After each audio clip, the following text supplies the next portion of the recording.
نحمدہ و نصلی علی رسول الکریم اما بعد فاعوذ باللہ من الشیطان الرجیم بسم اللہ الرحمن الرحیم سبحان الذی اسری بعبدہ لیلا من المسجد الحرام الی المسجد الاقصی الذی بارکنا حولہ لنریہ من آیاتنا۔ حضرات، موجودہ دور کے اندر ہم دیکھتے ہیں کہ تمام ممالک میں سے جو مظلوم ترین ملک ہے وہ فلسطین ہے۔ وہ فلسطین جو شام کے علاقے کے اندر ایک بڑی سطح پر ریاست بننے والی، جس کا نام فلسطین رکھا گیا، جس کو اللہ تعالیٰ نے قرآن مجید کے اندر بارکنا حولہ من آیاتنا لنریہ من آیاتنا کہا کہ جس کا ارد گرد جو ہے وہ بابرکت ہے،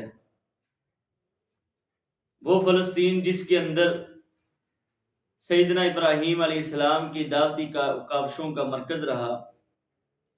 سیدنا ابراہیم علیہ السلام ابتدائی طور پہ عراق کے اندر رہے، پھر جو دعوت و تبلیغ کا کام انہوں نے بنیادی طور پہ شروع کیا وہ یہی فلسطین کا علاقہ تھا۔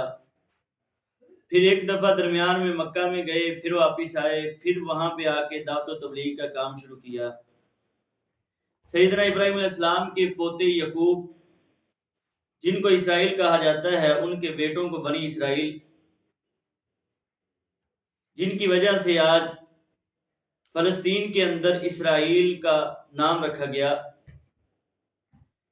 اور اس کے بعد وہ فلسطین جس کے اندر سیدنا موسیٰ علیہ السلام کی دعوتوں کا مرکز رہا، سیدنا ابراہیم علیہ السلام کے پوتے یعقوب اور ان کی اولاد کو بنی اسرائیل کہا گیا۔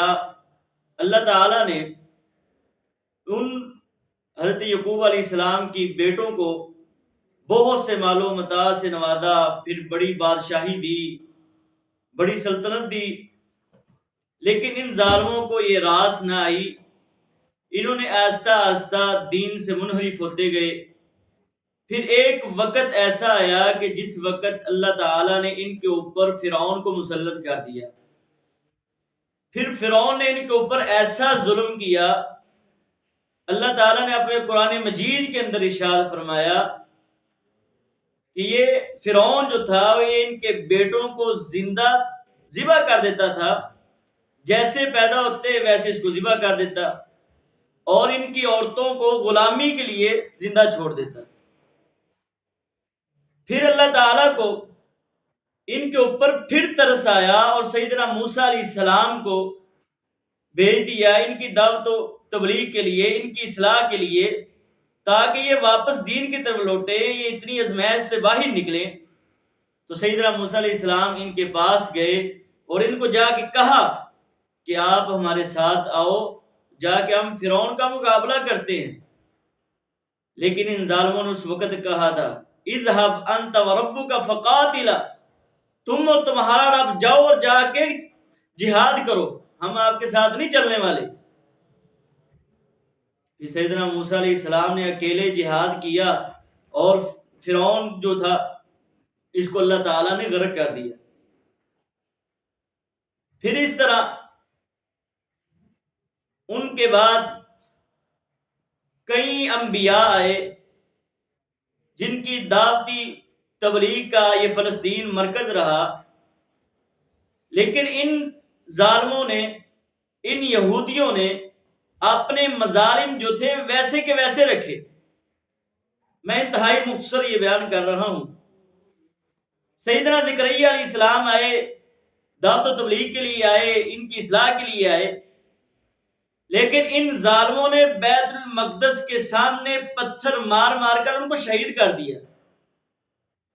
سیدنا یحییٰ علیہ السلام آئے، دعوت و تبلیغ کے لیے آئے، ان ظالموں کی اصلاح کے لیے آئے، لیکن ان ظالموں نے، جو ان کا بادشاہ تھا، اس نے ایک فحشہ عورت کے کہنے پر انہوں نے سیدنا یحییٰ علیہ السلام کی گردن کو اتار کر ایک تھال کے اندر رکھ کے اس فحشہ عورت کو پیش کر دیا۔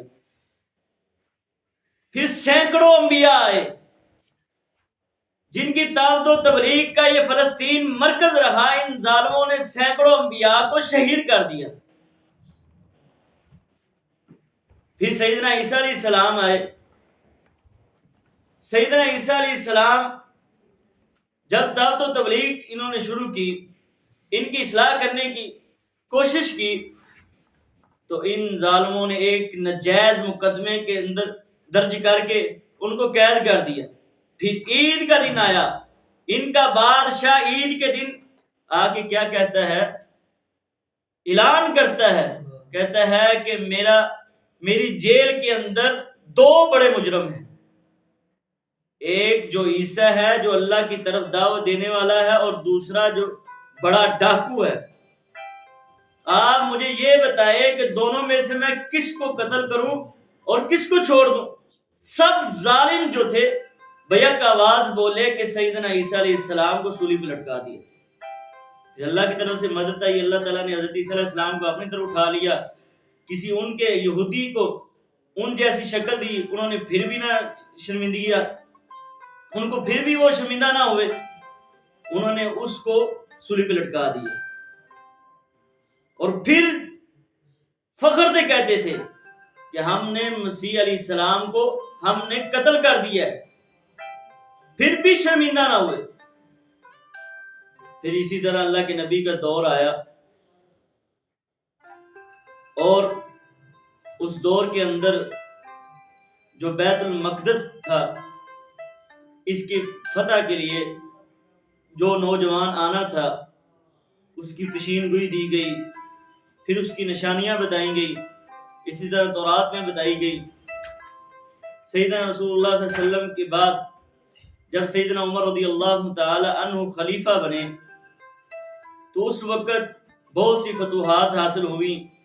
جب سیدنا ابو عبیدہ رضی اللہ تعالی عنہ دمشق اور حمص کو فتح کر کے واپس لوٹ رہے تھے، اس وقت خط بھیجا سیدنا عمر رضی اللہ تعالیٰ عنہ کی طرف کہ ہم واپس بیت المقدس جانے جاتے ہیں۔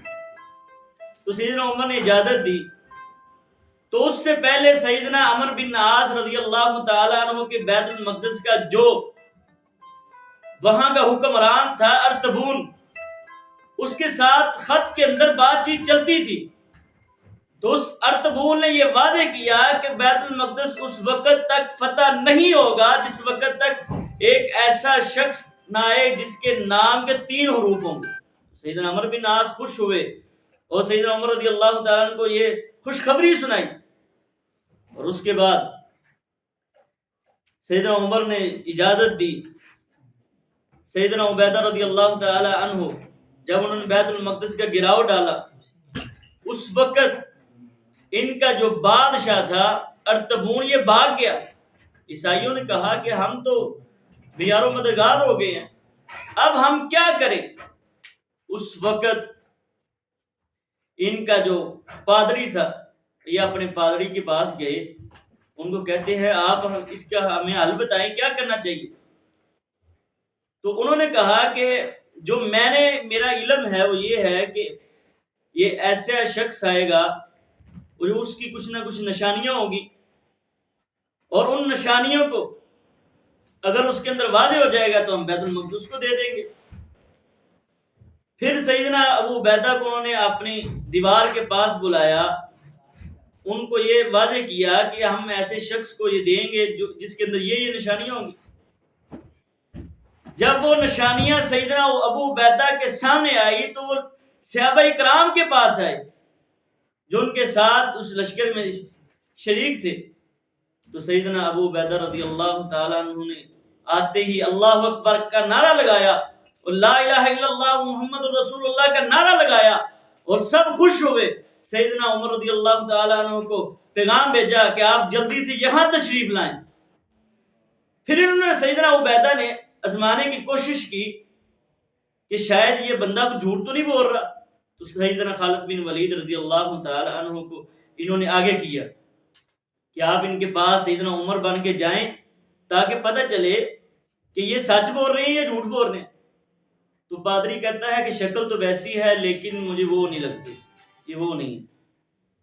پھر سیدنا عمر رضی اللہ تعالی عنہ آئے، ایک اونٹنی ان کے پاس ہے جن کی مہار سیدنا عمر کے پاس ہے اور اوپر غلام بیٹھا ہے۔ جب ان کے پادری نے یہ دیکھا تو انہوں نے حضرت عمر رضی اللہ تعالی عنہ کے کو یہ بیت المقدس ان کے حوالے کر دیا۔ تو صحابہ کی خوشی کا عالم یہ تھا کہ وہ پوری رات، جس رات انہوں نے یہ فتح حاصل کرنی تھی، وہ پوری رات سوئے نہیں تھے۔ اللہ کے ہاں کوئی رکوع کے اندر ہے، کوئی سجدے کے اندر ہے، کوئی کس حالت کے اندر ہے، اللہ کے ہاں عبادت کر رہے۔ پھر 10 صدیوں تک یہ بیت المقدس اور فلسطین جو ہے یہ مسلمانوں کے ہاں رہا۔ مسلمان اس کو آباد کرتے رہے، یہودی درمیان میں سازش کرتے، پھر اس کو ناکامی کی صورت بناتے، لیکن پھر مسلمان اس کو آباد کرتے۔ 10 صدیوں تک یہ سلسلہ چلتا رہا۔ پھر اس کے بعد اس کے ہاں ایک صہیونی جو ہے تحریک اٹھتی ہے، جو اپنا خطہ بیان کرتی ہے کہ ہم چاہتے ہیں جتنے یہود ہیں وہ ایک جگہ میں جمع ہوں۔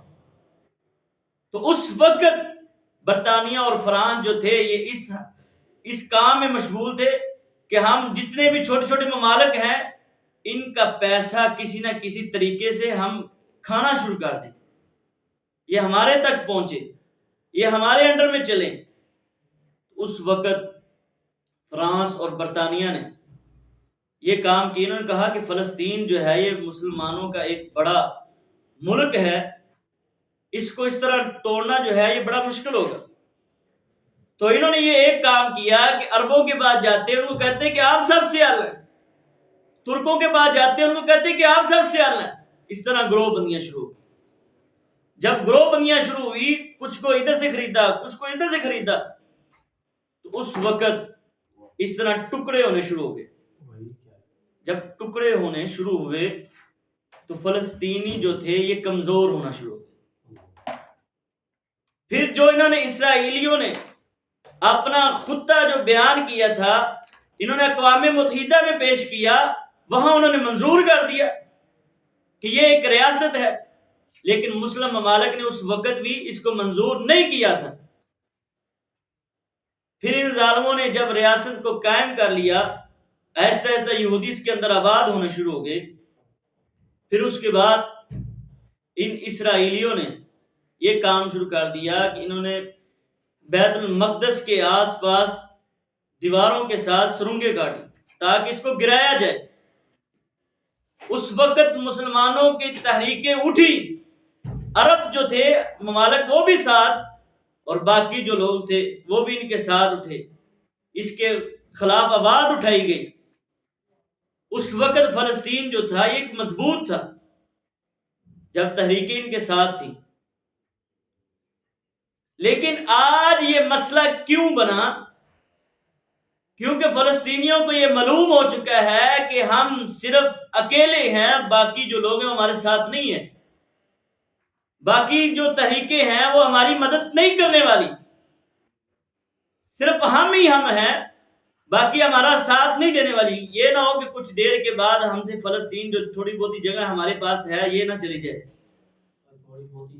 تو تحریک جو ان کے ہاں تھی، وہ ان تحریکوں نے یہ کام شروع کر دیا، انہوں نے پھر جہاد کے لیے نکلے۔ تو آج مسلمانوں کو یہ چاہیے، وَمَا لَكُمْ لَا تُقَاتِلُونَ فِي سَبِيلِ اللَّهِ۔ اور اسی طرح امام سبکی رحمہ اللہ نے یہ بیان کیا، انہوں نے کہا کہ ہمارا کام یہ نہیں ہے کہ ہم فریاد کریں، بلکہ ہمارا کام گریبان کو پکڑنا ہے، اور ہم تو صرف التماس اور درخواستیں ان کے ہاں پیش کر رہے ہیں جو ان فلسطین کے مسئلے کا موجد بنے۔ تو پیارے بھائیوں، آج ہمیں عملی صورت کو اپنانا چاہیے۔ آج اگر وہاں جہاد چل رہا ہے تو ہمیں چاہیے ہم ان کے لیے دعائیں کریں، اور جو باقی لوگ ہیں اسرائیلی مصنوعات ہیں ان کا بائیکاٹ کریں، اپنے بچوں کو تعلیم دیں تاکہ ان کو پتہ چلے کہ فلسطین کا مسئلہ یہ ایک امت، یہ صرف کوئی تھوڑا بہت مسئلہ نہیں ہے، بلکہ ایک امت مسلمہ کا مسئلہ ہے۔ اس کو سمجھنا چاہیے، اس کی تعلیم حاصل کرنی چاہیے، اس کے اوپر عبور حاصل ہونا چاہیے۔ اللہ تعالیٰ سے دعا کرتے ہیں کہ اللہ تعالیٰ ہمارے فلسطینی بھائیوں کی مدد فرمائے اور ہمیں ہمت طاقت دے تاکہ ہم ان کے ہاں کھڑے ہوں۔ اللہ تعالیٰ سے دعا ہے کہ اللہ تعالیٰ ہمیں توفیق عطا فرمائے۔